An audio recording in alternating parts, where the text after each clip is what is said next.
In November's Interview of the Month, AILA members Deborah Niedermeyer and Manuel Rios reflect on why they fought and won the first lawsuit under the Washington State Immigration Services Fraud Prevention Act, which earned them the Washington State Bar Association 2015 Award of Merit.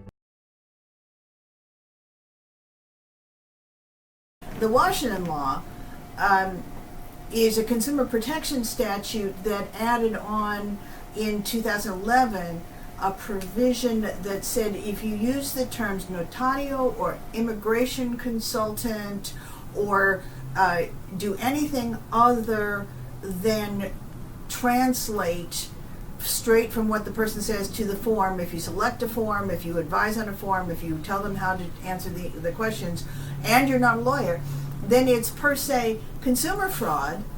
And so in the state of Washington, you get, if you win, you get treble damages plus attorney's fees, which worked out pretty well for our clients.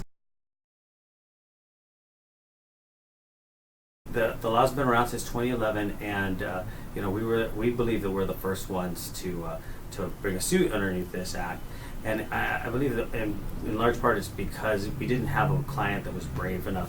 Everyone's scared to go against Notarios, so it took a brave client to come up, and hopefully this will start to be a chink in the armor, and we can have other people coming forward as well. But Manny, what do you mean brave? What's brave?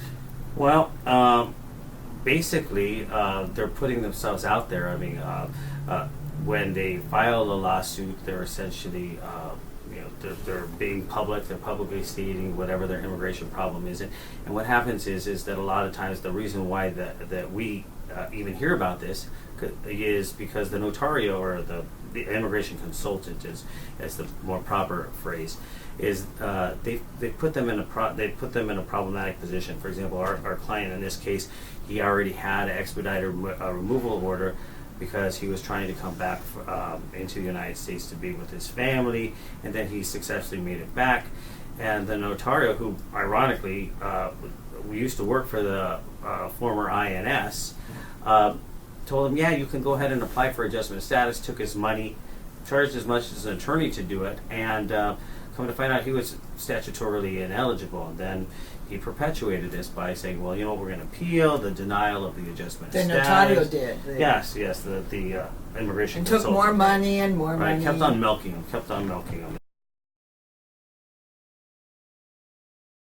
I mean, even if you don't have our particular law, there are your basic consumer protection law should be able to get, most of this type of ads. I think we could have won that case without the Washington Immigration Services Fraud Prevention Act. I think we could have won it on a false advertising or consumer fraud theory even before the 2011 law, which made it even easier.